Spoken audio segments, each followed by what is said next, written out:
morning mga kadicer. Ito na naman tayo sa aking munting garden. At ako'y mag-aabuno ng aking halaman. Ito palang halaman ko, 3 weeks na to. 3 weeks na siyang naitanim. Kaya nag-abuno na ako nung una ng urea nung 1 week. Ngayon lang ako nag-abuno uli ng pang 3 weeks niya.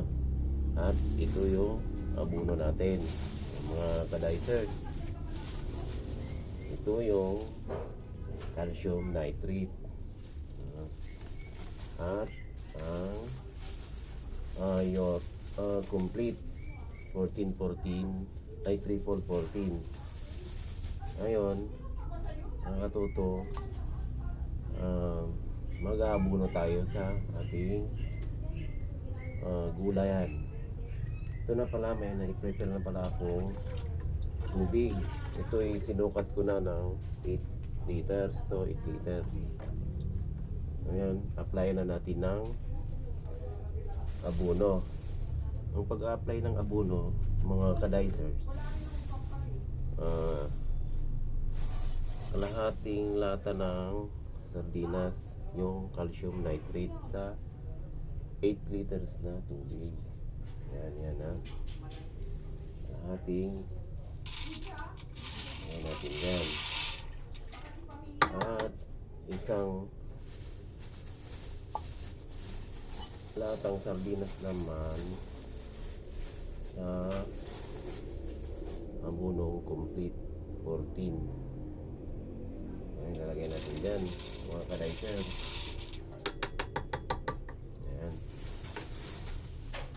Pagkatapos ating tunawin yung ating abono mga kadicers. Then lang natin siyang natapon na natin siyang matunaw bago natin ilagay sa halaman. Alright. Kailangan natin siyang tunawin bago natin siya i-apply. Ito palang mga halaman ko, mga ilan lang to mga kadicers. Kita mo, may talong, may sili, may kamatis, may talbos ng kamuti pero iisa lang yung nabuhay. At saka ampalaya. Natapos na pala akong naglaba mga kadicers. Tapos na akong naglaba kanina.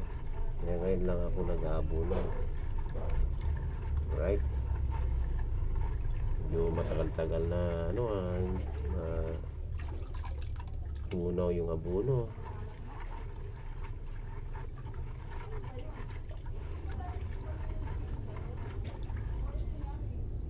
Kailangan nating tunawin kasi sayang yung abono na i-apply natin kung hindi natin matunaw ang abono. Right, dicer? Right. Tunaw na yung ating abono. Ngayon, abunuhan na natin yung ating tanim. Wala sa isang puno ng gulay sa tanim, isang lata ng sardinas. Kailangan puno ganito mga kadicers. Tapos buhos natin sa medyo ilapit sa puno, nagilid-gilid lang kadicers. Ayan sa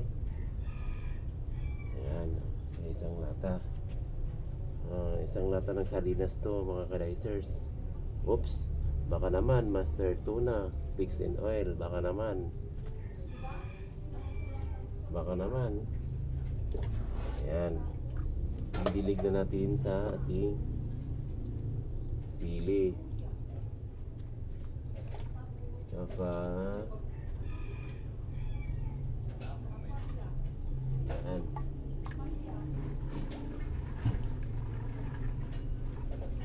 dilig natin mga dicers. Ayan.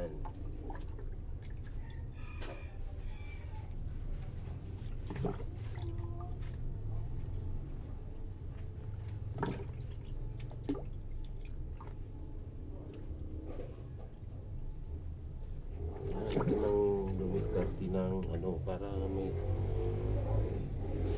maulam tayo pag ito'y namunga na. Yan.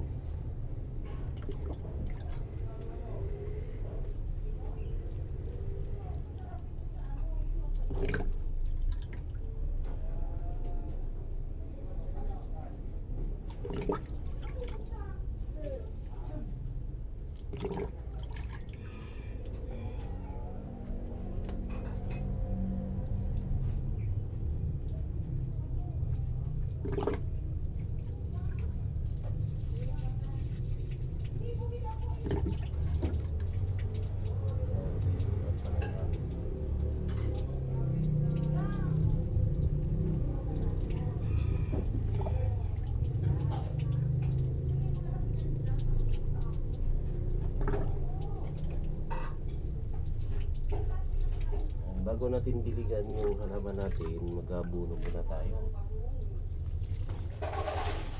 Para naman hindi sakitin yung ating halaman. Yan. Yun, may sobra pa. Pwede nating i-abuno sa mga halaman na namumulaklak. Ito, yung mga halaman natin na namumulaklak na.